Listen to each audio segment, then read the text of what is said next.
I ended years of generational money issues the minute I did this. If you're a high-performing woman who owns a business and you feel like you've done everything right, but still feel anxious about money, keep watching. This is for you. To be exact, I've helped thousands of women rewire their money beliefs. And I've helped 352 women break their income ceilings when it comes to money. And today I want to share something that's deeply personal for me that changed everything. How one thing shifted ended generational money patterns for good. So generational money patterns will look different for everybody. Everybody grew up in a different household. Parents had different belief systems. They passed it on to you. They come from generations with different money beliefs. They pass on to them, et cetera, et cetera. Some people might be wanting more. Some people might be starting from scratch. Some people might have beliefs about money being bad. Some people might have a business, but it's capping. And they're like, why am I not making more money? And you have no idea why. Each one of us have a different blueprint to decode. And it affects how money rolls into our life and goes out of our life too. Look, I was living that American dream. I had the dream house, 2 kids. We both had businesses.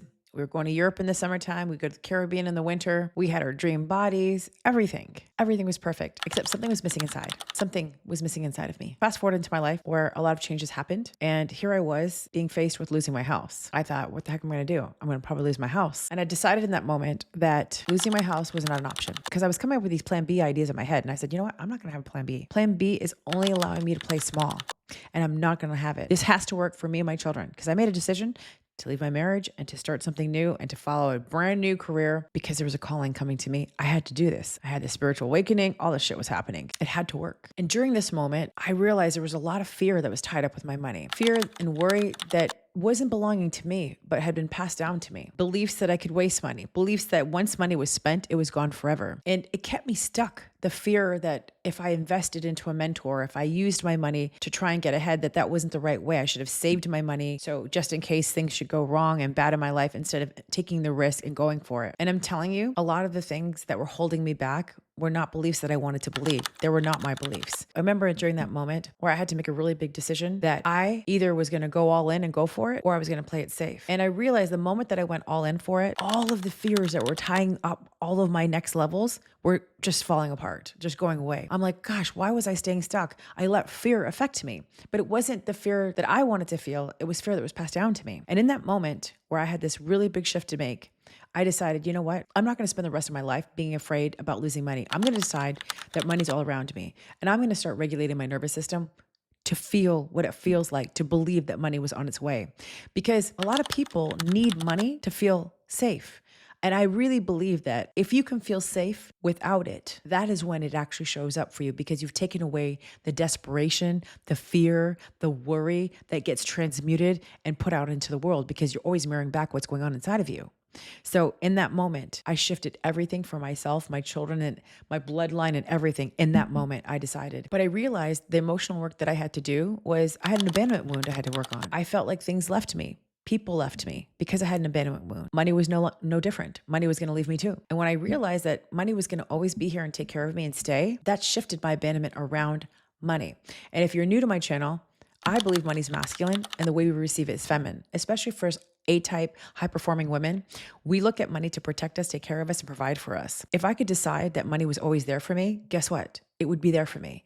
And I started re-regulating my nervous system to have this belief, working through the core wounds that I experienced, because I talk about them: betrayal, abandonment, and unworthiness. And if you have not got my book, Unlocking the Quantum Woman, you should go grab it. Even if you're a man, go check out the reviews on Amazon. We've got a lot of men, almost 50% of them also reading this book. But I talk about the emotional mastery that it took for me to regulate my nervous system around money and wealth. A lot of us have fears about money that are really just not our own. And when you realize that you can rewire that and re-regulate your nervous system to feel something new, man, everything changes. That fear just slips aside and you don't have to worry about it anymore. And for me, that fear came from needing to protect myself at a young age, going into my masculine, my survival state, because I didn't have a safe masculine energy around me. And a lot of women who are in their masculine, they're usually in their wounded masculine and they're in their wounded feminine as well. Many high-performing women that are just like me, they're in the same boat. Many A-type, high-performing women have a relationship with money that stems out of the same beliefs. The harder they work, then they'll be more successful. And working hard is the only way for them to have more wealth. But effort alone is not the key to success. And many times when you've hit a capacity, you think doing more or implementing another strategy is going to get a different result. And in fact, you're just burning yourself out and spinning your wheels. And then you're like, why didn't it work? Well, I put more effort. I did another strategy. Why didn't this fix the issue? Because for many women, they've taken out the magic of the unknown because they're trying to figure everything out. Many people believe the more you struggle, the more success you'll have. But that is not true. That's what we've been wired to believe. That's generational shit. No pain, no gain. You need to sacrifice. That's the only way to get to success. If hard work led to success, the people that are working the longest and the hardest, they would be the wealthiest. And that's not true. Success is not about how much you push. It's how much you align. And many people don't know how to align because they don't know what that feels like because they're in that wounded masculine. All that struggle and hustle is just reinforcing a belief that life has to be hard. You know, you've heard this many times, many of you, all of us, we've heard from society. If it comes easy, it's too good to be true. Hard work is the only way to success. You've got to work hard for it. Hard, hard, hard. I do not employ that belief. Without suffering, you cannot achieve. But that belief in itself is what creates the resistance and stops the flow of more wealth coming in and keeps people stuck in a pattern for generations, generations to come. The ones who work with less effort are the ones who expect results to come. They're not there pushing and making things happen. They're there allowing for the opportunities to come to them, for the unknown to work its magic, to allow more in instead of trying to control the narrative of everything that's going on in their lives. They have an opportunity mindset. They believe everything's working out. And so when you start believing everything's going to work out, guess what? It works out. You expect it. And I'm not saying this doesn't mean not taking action and not doing masculine things, but first that mindset has to be there. Otherwise, you're just spinning your wheels and repeating a generational belief system that's not even yours. This is why a lot of women hit income plateaus. They hit those ceilings because they're like, I need to struggle more. I need to work harder. That is a survival mindset. It's not a thriving mindset. So then their relationship with money changes, their businesses hit plateaus, their nervous system isn't regulated, and now we're just repeating the cycle all over again. Generational trauma lives in our nervous system. And if it's not transmuted, it's going to stay there. You're going to see the world through that belief. You're going to see the world through those emotions.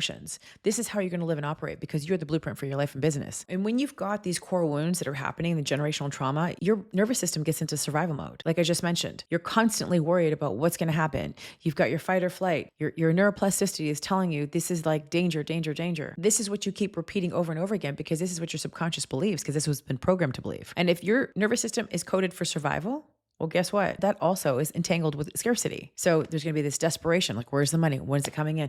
Oh my gosh, I'm not going to survive. Where's this money? And when you have that repeated over and over again, even though you're making money, it is going to be what trumps everything else. And it's going to be the dominant frequency that's being sent out. And that pattern will just keep going over and over again. So like if your parents worried about money, chances are you're going to be worrying about money. I remember my mom said to me once when I started making a lot of money, she's like, don't waste it. And I'm like, Mom, stop, please. Don't tell me that. Don't tell me I can't waste my money because money cannot be wasted. I know she was just trying to help me and she was just trying to be, like save it. I get it. But what if you believe you can't waste money? And it would just be, you could just make more.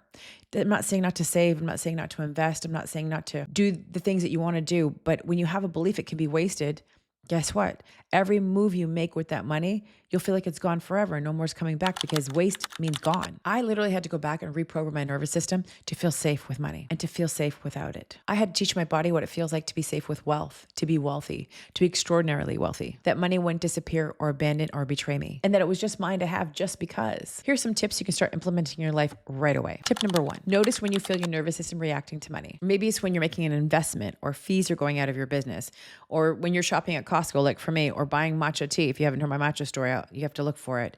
But these things started triggering me when it came to money. And it had nothing to do with the thing I was purchasing. It was one of my core wounds popping up through my relationship with money, which is really through my relationship with the masculine energy, because I didn't feel safe. Maybe it's with the grocery store, like I said. Maybe it's a relationship with your family member. Maybe it's lending money, using money. Watch what comes up and see when your nervous system gets triggered and goes in, this feels scary, because this is blocking you from receiving more. Awareness to me is like 90% of the battle. Once you know you've got something going on, you can do something with it. But imagine living in that subconscious state, not realizing like, oh my gosh, I'm repeating this pattern over and over again. The moment you become aware, this is why mentorship is so good. Being in my millionaire club is the best place to be. Coming in my wealthy CEO, getting into one of my programs, because having that mentorship, going through the programs to start identifying where am I thinking and feeling like this is what helps.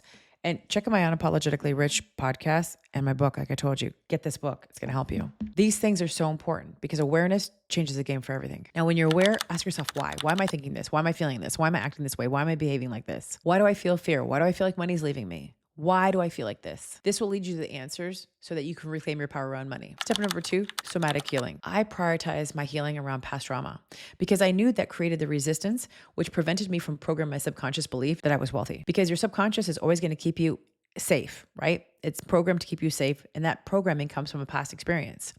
So until you can get your subconscious really on board, because your conscious and subconscious have to be together for you to have a wealth conviction. And until you can have that state where you're really convicted that money's always going to be there for you, you're going to be always fighting against something that you can't see. So you've got to be able to program it. You got to get to the root of it. You got to identify with it. So go through and start seeing, where do these patterns come up?